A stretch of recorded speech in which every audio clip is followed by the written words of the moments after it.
boa noite! Então, vamos fazer a nossa primeira live de agosto desse ano, dia 2 de agosto. Vou falar sobre ascite, vamos conversar um pouco sobre essa complicação de doenças hepáticas graves, né? De pessoas que já tenham cirrose. A ascite, eu vou esperar o pessoal começar a entrar, mas a ascite a gente tem várias causas. A ascite, na verdade, como definição, é um acúmulo de água na cavidade abdominal, na cavidade peritoneal. Por que acontece isso? Tem algumas causas. Uma das principais causas, aliás, a mais frequente, é a cirrose, né? Então, pessoas com cirrose têm risco de desenvolver essa água da barriga, essa barriga d'água. Mas existem outras causas de hipertensão portal, que é o mesmo mecanismo da cirrose, por exemplo, esquistossomose, que é bastante comum no nosso país, em determinadas áreas. Existe a ascite oncológica, que é por neoplasia, então ascite neoplásica. Existe a ascite em casos de insuficiência renal, de insuficiência cardíaca grave, com disfunção do lado direito do coração. Ascite também por pancreatite grave. Ascite quando acontece alguma ruptura de vias biliares, né, principalmente em complicações cirúrgicas, etc. Mas o objetivo dessa live é falar sobre ascite na cirrose, independente da causa de cirrose. E a gente sabe que cirrose, isso eu já comentei em outros vídeos, que cirrose é um fígado todo cicatrizado, que pode ser devido a diversas causas. A gente sabe do álcool, a gente sabe das hepatites virais, a gente sabe de doenças mais incomuns, como, por exemplo, hepatite autoimune, colangite biliar primária, etc. Independente disso, pode levar, então, a inflamação no fígado, essa inflamação leva a cicatriz no fígado, um fígado com fibrose 4, que é o estágio 4 da fibrose, dessa cicatriz, é a cirrose. E pessoas que têm cirrose e têm um fígado funcionando bem, não têm sintomas, podem ser totalmente assintomáticos, aliás, são assintomáticas. A ascite é quando essa cirrose já tem uma perda de função hepática. E, inclusive, a manifestação da cirrose em 20% dos pacientes é através do surgimento dessa ascite. Bom, mas por que quem tem cirrose acumula líquido abdominal? Existem alguns mecanismos conhecidos. A gente sabe que a pessoa com uma cirrose mais avançada acontece um aumento da pressão da veia porta, que a gente chama de hipertensão portal. Isso aumenta o fluxo de sangue para o nosso intestino, aumenta a passagem dessas bactérias para a circulação sanguínea, então o paciente fica com um organismo inflamado. Essa inflamação sistêmica leva a vasodilatação, ou seja, dilata os vasos periféricos, o que faz com que diminui a pressão sanguínea do paciente. Então, por isso que pessoas com cirrose, com ascite, que é essa água na barriga, geralmente tem a pressão baixa, né? A pressão mais baixa que o habitual durante a sua vida. Então, baixa a pressão, diminui a perfusão dos órgãos sanguíneos. O que o organismo pensa? Tá faltando sangue, eu tô com a pressão baixa, bora aumentar a pressão. Os mecanismos, então, a gente libera vários hormônios, né, e substâncias que fazem com que a gente retenha sal e água, principalmente a nível de túbulos renais, por motivos específicos da cirrose. A gente sabe que o paciente com cirrose, ele retém muito mais água que sódio. E muitas vezes ocorre, então, uma diminuição da concentração de sódio no sangue. E por isso é basicamente assim o mecanismo dessa ascite, tá? E a ascite, então, marca a primeira descompensação da cirrose. E já surge, já acende uma lâmpada pensando que essa pessoa talvez possa necessitar de transplante hepático. Existem situações que quando a gente consegue tirar o fator causal, tratar o fator causal dessa cirrose, diminuir o dano hepático. Por exemplo, pessoa que tem uma cirrose por ingesta de bebida alcoólica, para de ingerir bebida alcoólica, a gente tem uma possibilidade de fazer uma recompensação dessa cirrose, que é um conceito relativamente novo. Pessoa que tem uma hepatite B crônica não tratada e fez uma descompensação na cirrose, em vigência numa hepatite B ativa, a gente dando medicamento antiviral pode ocorrer sim uma recompensação da cirrose.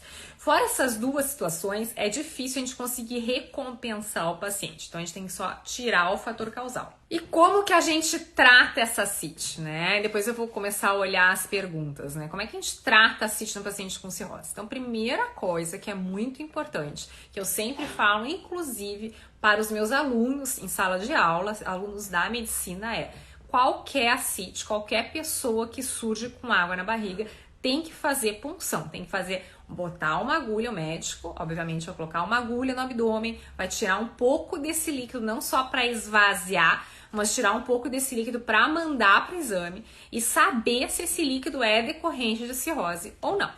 Uma vez a gente diagnosticando que é decorrente de cirrose, a gente sabe que é por cirrose, toda vez que esse líquido de ascite piora, a gente também tem que puncionar, porque pode ter uma infecção nesse líquido de ascite, que a gente chama de peritonite bacteriana espontânea, que é outra complicação de pacientes com cirrose e ascite.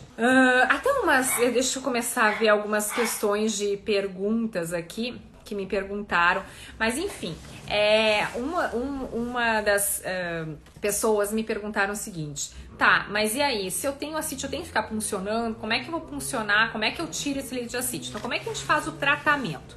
Então, a primeira coisa, no paciente com cirrose e ascite, a gente tem que fazer restrição de sal. Isso é uma etapa muito, muito importante. O ideal é a pessoa cozer os alimentos sem sal adicional. Isso é só o sal intrínseco da comida, o seu próprio sal, o seu próprio sódio. Porque a gente sabe que quanto mais sal ingerido, mais vai ocorrer a retenção de líquido. A gente não precisa fazer restrição de ingesta de líquidos. Então a pessoa não tem uma restrição, mesmo tendo a água abdominal, mesmo tendo essa ascite, não precisa diminuir a ingesta de líquidos por dia, exceto em situações muito extremas que a pessoa está com muito líquido corporal, principalmente aquelas pessoas que têm o sódio no sangue muito, muito baixo, especialmente menor que 120. O normal do nosso sódio é em torno de 135. Essas pessoas com cirrose, com ascite, com sódio menor que 120, às vezes a gente tem realmente que fazer restrição de líquido. Se não, não. Então a pessoa pode tomar água, pode tomar chimarrão, né, aqui no Rio Grande do Sul. Água à vontade, inclusive, é importante para hidratação. Depois disso, as pessoas que precisam usar um tratamento medicamentoso, a gente dá diuréticos. Se é uma ascite recente, de início recente, que não seja tão volumosa, a gente pode começar a tratar o que a gente chama com um medicamento só, que a gente chama de monoterapia, a espironolactona. A gente começa geralmente uma dose de 100 miligramas, que é um comprimido de 100 miligramas, e vai até uma dose de 400 miligramas. Em pessoas que já têm uma ascite mais difícil controle, uma ascite que vai e volta, muitas vezes necessitando de punções de repetição para alívio, para drenagem, essas pessoas geralmente a gente tem que associar um diurético, que é o furosemide, tá? Uma das perguntas que me fizeram aqui no Instagram, ainda no meu feed, inclusive, na postagem dessa live, foi: tô usando diurético e mesmo assim continuo com ascite. O que pode ser normal isso acontecer? Então, algumas coisas têm que ser vistas. Primeiro, a ascite é realmente por cirrose ou não, né? Essa ascite já foi puncionada, não tem infecção no líquido de ascite? Como é que tá o rim? Pode usar diurético, aumentar a dose desse diurético, pode chegar na dose máxima de diurético ou não. Se a pessoa consegue chegar na dose máxima de diurético, seriam 4 comprimidos de 100 mg de espironolactonas e 4 comprimidos de 40 mg de furosemide, e mesmo assim continua com ascite, a gente considera uma ascite refratária ou refratária, ao uso dos diuréticos. E quem vai aumentar esse diurético não é por conta própria, por favor. Eu sempre digo, paciente com cirrose tem que casar com o seu hepatologista. E é o hepatologista que vai mudar a dose do diurético ou não. Porque a gente tem um parâmetro de acompanhamento extremamente restrito. Então, pessoas que perdem um pouco de função renal, a gente já tem que suspender o diurético. Então, essa relação rim-fígado, ela é muito estreita. Então, a gente tem realmente parâmetros bem justos de associar medicamentos ou de aumentar a dose de diurético ou de modificar isso, tá? Uma coisa também muito importante, que quem usa diurético, mais de um diurético, para ascite, é recomendado que se use todos esses diuréticos de manhã em dose única, porque a gente chama que eles têm uma ação conjunta. Quando a gente toma todos eles juntos, o efeito é melhor, tá? Deixa eu ver o que tem de dúvidas aqui para ir já ir respondendo. Meu pai está com ascite volumosa, retiraram 6 litros, ele está tossindo muito e muito fraco. Pois é, então assim, é realmente isso, pessoas que tiram líquido de ascite, ou seja, então você tá fazendo restrição de sal, você tá usando diurético ou não tá, se perdeu função renal. Então eu tô falando dos pacientes que têm ascite volumosa, que mesmo usando diurético, fazendo restrição de sal, pacientes que não podem usar diuréticos, crescem o abdômen, tem que fazer essa punção do líquido de ascite que a gente chama de paracentese. É um procedimento relativamente simples. Até uma das perguntas, será que eu posso ficar tirando esse líquido toda hora? Qual o risco disso? O risco principal pode tirar, depende principalmente do desconforto da pessoa, né? Porque quando cresce o abdômen, causa desconforto, causa dor, causa dificuldade de respiração, causa aumento de hérnia umbilical e complicações relacionadas a ela. Então a gente tem que tirar, fazer paracentese de alívio, que é justamente para aliviar esses sintomas. Não tem nenhum problema de fazer repetição, pode tirar 6 litros, 10 litros, 15 litros, 20 litros, não tem uma restrição de drenagem, só que toda ascite retirada desse paciente com cirrose pode dar o que a gente chama de uma disfunção circulatória, porque tu tira muito líquido, ocorre uma movimentação, uma alteração hemodinâmica, que pode levar à perda de função renal. Então todo paciente que tira ascite faz essas paracenteses de alívio, especialmente quando as paracenteses são acima de 5 litros, mas mesmo abaixo de 5 litros, o recomendado é repor, que a gente chama de albumina, justamente para impedir essa disfunção circulatória. O ideal é que essa albumina seja reposto mais próximo possível da realização da paracentese, para impedir a perda de função renal ou evitar a perda de função renal nesse paciente com cirrose, que é uma preocupação importante.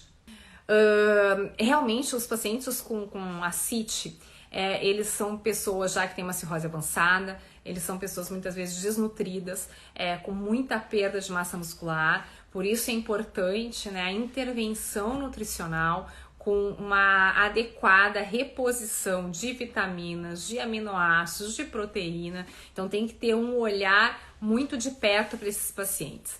E lembrando que eu comentei já no início que pessoa com ascite, que desenvolveu ascite, fica na linha de tratamento uma possibilidade de realização de transplante hepático, tá? Eu tô falando sempre, lembrando só, que é ascite no paciente com cirrose. E quais são os outros tipos de tratamento? Então, já falei da restrição de sal, já falei no uso do diurético, já falei na paracentese de alívio quando necessário. Existe o que a gente chama de TIPS, que é tipo um stent, que nem a gente está acostumado a falar de stent de coração, que é na verdade uma molinha, um stent que se coloca lá dentro do fígado, a gente liga ramos da circulação do fígado com a circulação que a gente chama sistêmica do resto do corpo e alivia essa pressão da veia porta. Esse TIPS, ele é recomendado para ascite de difícil controle, para ascite refratária, num paciente especialmente que a gente chama de ponte para o transplante hepático, então aquele paciente está esperando o transplante, para não precisar fazer paracentese de alívio, de repetição, que muitas vezes requer internação hospitalar com reposição de albumina. A gente pode indicar essa colocação de TIPS, que é uma possibilidade, e muitas vezes a gente tem dificuldade de acesso desse TIPS no nosso país, especialmente no Sistema Único de Saúde. São poucos hospitais que fornecem ou que têm acesso a esse TIPS no Sistema Público de Saúde do Brasil.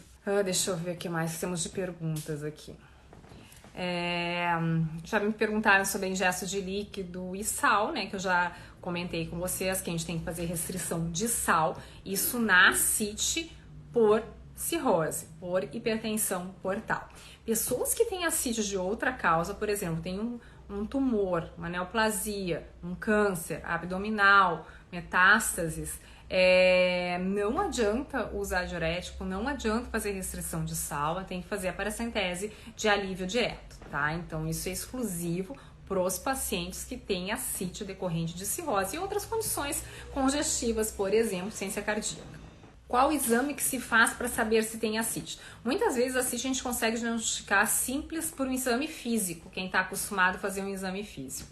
Para ver detecção de ascite, uma ecografia de abdômen é muito fácil identificar ascite, tá? Quando a gente vê líquido intraabdominal já não é uma coisa comum. Claro, exceto nas situações fisiológicas como gestação, né? Que a gente acaba tendo um líquido abdominal devido ao útero gravídico, líquido amniótico. Fora isso, a gente não tem líquido intraabdominal. Até a gente pode ter assim pequena quantidade de líquido na pelve, que é no ínforo umbilical, em mulheres no período de ovulação, por ruptura do cisto ovariano, né, o cisto ovulatório. Pessoas com uma gastroenterite, né, uma infecção intestinal importante, pode cair um pouquinho de líquido na cavidade, mas geralmente é muito pequena quantidade. Pessoas que têm apendicite, pessoas que têm diverticulite, pode ter uma quantidade de líquido abdominal, mas geralmente é em pequena monta. Então, ecografia de abdômen é o exame que se faz para diagnosticar ascite, tá? Boa noite, pessoal. Muita gente me dando boa noite, então por isso eu tô dando boa noite. Há mais ou menos 9 meses, meu marido descobriu cirrose, com tratamento certinho, está já sob controle. Perdeu 30 quilos, não bebe mais, mudou a alimentação, tá muito mais calmo. Excelente, ótima notícia. Mas tem que fazer mudança de estilo de vida. Que bom que ele tá conseguindo, porque não é nada fácil, né? Mudar estilo de vida independente em que esfera da nossa vida, em que esfera que a gente precisa mudar, é sempre complicado, né? Mudança comportamental. Mas que bom, ótimo exemplo. Sempre falo isso, então ele conseguiu mudar, tirar o fator causal e conseguiu, o que a gente fala então de recompensar essa cirrose, né? Não sei se ele já descompensou alguma vez ou não, mas se ele descompensou, parece que ele conseguiu recompensar. Oi, doutora, por que após a colocação do TIPS o edema está em membros inferiores? Oi, eu acho que é a Dani, né, que é filha de um paciente que colocou TIPS recente. Pois é. Na verdade, eu acho que não tem relação, não tem relação com a colocação do TIPS, é uma coisa temporal, né? E, infelizmente, nesse paciente específico, o TIPS entrou num grupo ali de 15, 20% que não é efetivo, porque a hipertensão portal é muito importante, os pacientes têm muitos vasos colaterais, então nesse caso tem que ir para transplante, né? Mas não tem relação com edema de membros inferiores, com inchaço dos membros inferiores e o TIPS em si, exceto se ele tivesse insuficiência cardíaca associada, tanto que é uma das contraindicações, mas eu sei que ele não tem, tá? Tosse e cansaço excessivo. Cansaço excessivo, existe fadiga, né, do paciente hepatopata crônico, do paciente com cirrose. A tosse pode ser por diversas causas, né? Então, o paciente pode fumar e ter doença pulmonar associada, pode ter tuberculose, né? Então, o paciente cirrótico, muitas vezes desnutrido, aumenta o risco de tuberculose, inclusive de tuberculose na própria CIT, né, do líquido abdominal. Ele pode ter o que a gente chama de hidrotórax, né? O que é hidrotórax? É como se fosse um líquido que acumula, em vez de ser na cavidade abdominal, na cavidade pulmonar, que é a cavidade pleural, né? E acaba tendo o mesmo processo de formação que o líquido intraabdominal. Então essa tosse tem que ser avaliada, não é esperado que tenha tosse, né? Eu já tive pacientes com ascite de grande volume, que ficam o que a gente chama de congestos, né? Ou até por pressão mesmo, por questão de mecânica, que tem tosse quando tá muito volumosa a ascite. Aí tu faz a paracentese, ou seja, tira o líquido de ascite, faz alívio, melhora a tosse. Então é uma possibilidade. Então tem diversas questões que tem que ser avaliadas. São questões que tem que ser avaliadas. E outra coisa muito, muito importante no paciente com cirrose descompensada, com muito cansaço, ou qualquer paciente com cirrose com muito cansaço, a gente tem que descartar que não tem o que a gente chama de uma síndrome hepatopulmonar. Oi, acho que voltou agora. Tá falando de síndrome hepatopulmonar. Hoje resolveram me ligar no momento da live. Síndrome hepatopulmonar é uma das complicações da cirrose, está associada à falta de ar importante, então isso também é algo que tem que ser descartado. Mas o melhor é conversar com o médico que conhece ele e investigar essa tosse, esse cansaço. Tá falando sobre queda de plaquetas nos pacientes, provavelmente com doença hepática que não tem relação com a ascite. Pois eu tenho. Me chama de novo no... Eu não me lembro desse direct. Será que eu te respondi? Porque às vezes esses directs caem nas solicitações ocultas e eu acabo não vendo. Mas me chama de novo, Sheila, tá? Porque eu não vou responder na live, porque foge bastante do assunto. E eu tenho um vídeo no YouTube sobre quedas de plaquetas que tá associado à doença hepática. Eu explico ali os mecanismos disso, tá? Que aí eu mando pra você o link e te explico, tá? Um pouco sobre as varizes de esôfago em relação à cirrose hepática. Só vou falar para você rapidamente. Eu posso fazer também uma live ou fazer um vídeo sobre isso. Eu não tenho especificamente sobre varizes de esôfago, mas eu vou anotar aqui para fazer.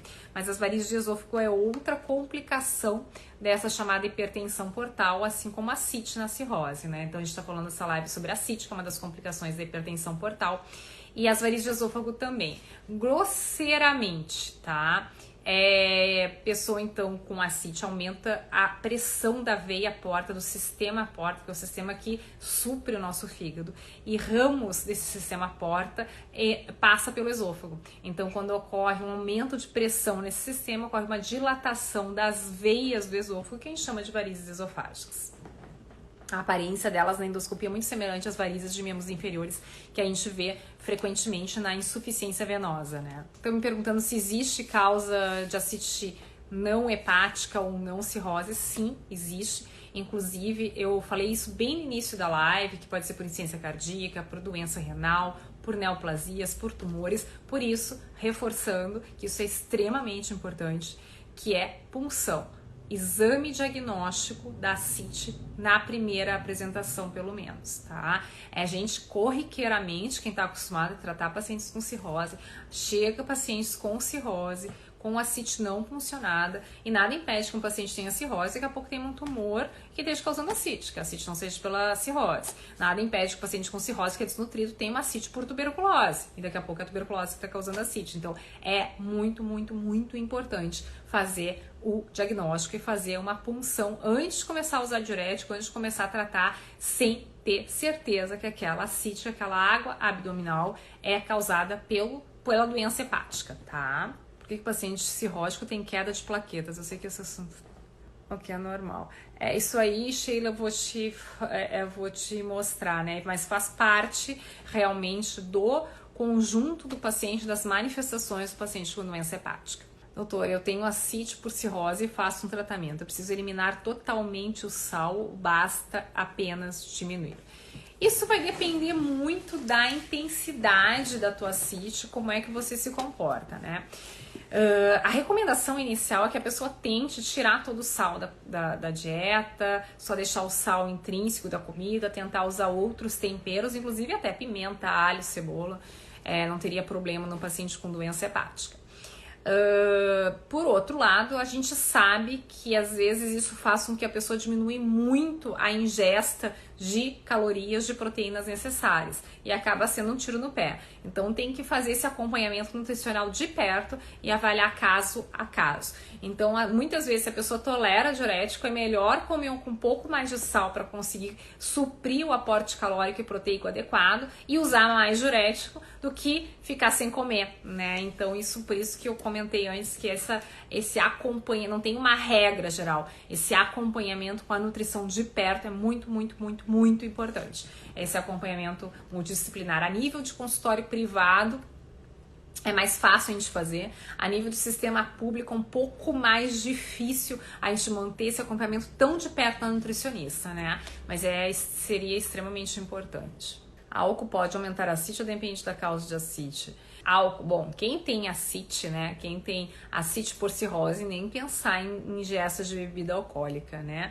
Então, primeiro passo, não pode ingerir bebida alcoólica nunca mais pro resto da vida, né? Não tem como, porque mesmo que a cirrose não seja causada por doença hepática alcoólica, não seja causada por ingesta de bebida alcoólica, eu não quero que essa pessoa consuma ou ingira produtos, substâncias que possam ser tóxicas para esse fígado. Esse fígado já é um fígado super doente, a gente tem que poupar ele ao máximo. Isso inclui também não se automedicar. Por exemplo, paciente com cirrose, especialmente paciente com cirrose descompensada com ascite, não deve, por exemplo, tomar anti-inflamatório. Voltaren, Cataflã, diclofenaco, né, que é o diclofenaco, ibuprofeno, nimesulide, não deve usar. Ah, Dália, outra filha do Dirceu. Ah, agora entendi. O Dirceu é aquele paciente que colocou o TIPS. Então tá, beijo pra vocês. Doutora, uma vez a cirrose descompensada, ela mesmo com o uso de medicações sempre será descompensada? Não. Eu até comentei no meio da live que existe hoje um conceito de recompensação de cirrose, que foi introduzido recentemente, no final do ano passado, no novo consenso que a gente chama de hipertensão portal, que é o consenso de Baveno, e é aquilo que eu comentei. Então, se a gente consegue tirar o fator causal da cirrose, a gente consegue recompensar ela. Então, os dois principais exemplos de pessoas que têm doença hepática por álcool e conseguem parar de bebida alcoólica, recompensa esse fígado. E pessoas que têm hepatite B ativa, que a gente trata a hepatite B, melhora a função hepática e recompensa o fígado, tá? Fora essas situações, geralmente quem descompensa a cirrose, a gente já tem que pensar em transplante hepático, conforme a função desse fígado. Eu posso fazer uma live sobre plaquetas baixas no paciente com cirrose. O cansaço, a fadiga na cirrose, né, é importante muitas vezes. Qual o volume que é considerado muito alto? Uma ascite, quando a pessoa tem uma ascite, um líquido abdominal clinicamente aparente, muitas vezes já tem 5 litros ou mais intraabdominal, tá? Mas a gente tem, assim, muito volume, paciente que precisa fazer a cada 2 semanas uma paracentese de mais de 5 litros, né? Então, 10, 20 litros, às vezes a gente precisa tirar nos pacientes que tem uma cirrose mais descompensada. Tem uma pessoa que botou assim, sofro mais com gases, que é ascite, vivo à base de simeticona. Tem provavelmente bastante estufamento associado, né? Muitas vezes esse sintoma vem associado à doença hepática e muitas vezes esse sintoma até é piorado com um dos tratamentos que a gente usa no contexto de falência hepática, que é a lactulose, né? Então tem que ser conversado direitinho com o médico para ver sobre isso, porque também quando tem ascite pode acontecer um inchaço da parede do intestino que pode piorar esse estufamento. Deixa eu ver. Eu acho que as perguntas mais ou menos foram. Só para finalizar essa questão das plaquetas, então eu vou responder, vou mandar um link para você em relação a isso. Deixa eu só revisar o que eu tinha, eu acho que eu comentei tudo com vocês. É isso aí. Tenho mais, se tiver mais alguma pergunta, me mande no direct. Em geral, eu tento responder todas as perguntas, se não me perguntam de novo. Eu posso demorar um pouco. E é isso, muito obrigada pela participação. Eu vou pensar o que eu vou falar na próxima semana de assuntos relacionados. Vou fugir um pouco da cirrose agora para a próxima semana. Que eu já fiz 2 lives seguidas por descompensação da cirrose, que foi a semana passada em encefalopatia e essa agora sobre ascite, tá? Se tem mais alguma dúvida, vocês me mandam que eu tento fazer algum vídeo, nem que seja um vídeo rápido, tá? Quem quer o link sobre as plaquetas, eu vou mandar para vocês, tá bom? Grande beijo e boa noite para vocês.